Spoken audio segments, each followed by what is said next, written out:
गडचिरोलीमध्ये आज एक आगळा वेगळा विवाह सोहळा पार पडला। हा विवाह सोहळा होता आत्मसमर्पण केलेल्या नक्षलवाद्यांचा।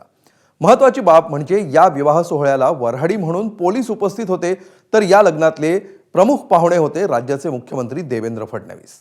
पाहूया या आगळ्या वेगळ्या लग्न सोहळ्याचा आढावा घेणारा हा खास रिपोर्ट।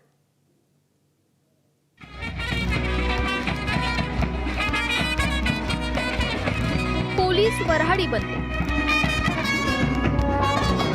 लग्न मंडपात अक्षता टाकायला चक्क मुख्यमंत्र्यांनी हजेरी लावली आणि हा सामूहिक विवाह सोहळा पार पडला। हे सगळं घडलंय महाराष्ट्राच्या पूर्वेकडील टोकावर असलेल्या गडचिरोलीच्या नक्षलग्रस्त भागातील कवंडेमध्ये। मुख्यमंत्र्यांच्या उपस्थितीत तब्बल 13 शरणार्थी नक्षलवाद्यांचा सामूहिक विवाह सोहळा संपन्न झाला। या विवाह सोहळ्याला उपस्थित राहून मुख्यमंत्री आणि गडचिरोलीचे पालकमंत्री असलेल्या देवेंद्र फडणवीसांनी वधूवरांना आशीर्वाद दिले आणि त्यांना भेटवस्तूही दिल्या। महत्त्वाचं म्हणजे पोलीस दलाच्या बँड पथकानं आपल्या मुख्यालय परिसरातून वधूवरांची वाजत गाजत मिरवणूकही काढली। या विवाह सोहळ्यानंतर मुख्यमंत्री मंचावरून उतरले आणि थेट आदिवासी जनतेत जाऊन बसले आणि त्यांनी त्यांच्या समस्या जाणून घेतल्या। मला खूप समाधान आहे की समर्पित जे माओवादी आहेत अशा जोडप्यांचं 13 जोडप्यांचं आज लग्न या ठिकाणी झालेलं आहे। जंगलामध्ये हत्यारं घेऊन संघर्ष करणारे आता वैवाहिक जीवनामध्ये अडकून आपलं नवीन जीवन सुरू करतायत, ही खूप महत्त्वाची गोष्ट आहे। पुनर्वसन हे केवळ आपल्या भाषणापुरतं नाही, तर सर्वार्थाने आपण पुनर्वसन करतो आहोत हे यातनं इंगित होतं आहे। मुख्यमंत्री ज्या ठिकाणी आहेत तो भाग म्हणजे नक्षल्यांचा बालेकिल्ला।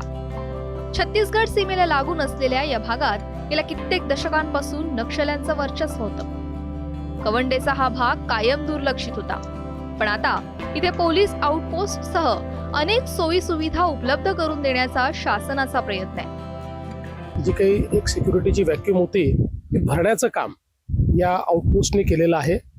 आणि आपल्याला माहिती आहे की पोलीस आउटपोस्ट ही केवळ सिक्युरिटीपुरतं मर्यादित नाही, तर वेगवेगळ्या योजना महसूलच्या, शेतीच्या सगळ्या आपण इथनं चालवतो। सगळं प्रशासन इथे असतं आणि त्याच्या माध्यमातून लोकांना मोठ्या प्रमाणात सगळ्या योजनांचा लाभ देखील मिळतो। त्यांनी शासनावरचा आम माणसाचा विश्वास देखील जागृत होतो आणि त्यासोबत इथे नुसती आउटपोस्ट नाही तर 4Gचं टावर देखील आलेला आहे। त्यामुळे हा जो सगळा भाग पूर्णपणे अनकनेक्टेड होता, हा एक प्रकारे जगाशी कनेक्ट झाला। यावेळी बोलताना फडणवीसांनी आपल्या इतका दुसरा कोणताही मुख्यमंत्री गडचिरोलीत फिरला नसल्याचा दावाही केला। सिक्युरिटी व्हॅक्यूममुळे ज्या ठिकाणी त्यांना थोडं सेफ वाटायचं असा इलाका आता पूर्ण पोलिसांच्या डॉमिनन्स खाली आलेला आहे किंवा शासनाच्या डॉमिनन्स खाली आलेला आहे। सिक्युरिटी फोर्सेस आता त्या ठिकाणी आहेत, त्यामुळे त्यांना ऑपरेशन्स करण्याकरता कुठेही आता स्कोप उरलेला नाही। साहेब, गडचिरोली जिल्ह्यामध्ये माझ्या एवढा फिरलेला दुसरा कुठलाच मुख्यमंत्री महाराष्ट्रात नाही। मी जवळजवळ सगळ्या भागामध्ये गडचिरोलीच्या गेलेलो आहे।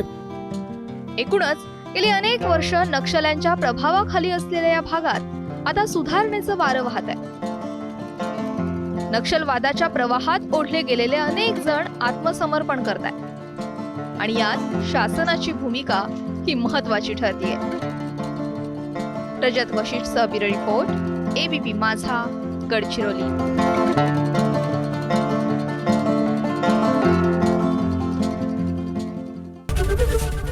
ABP माझा, उघडा डोळे बघा नीट।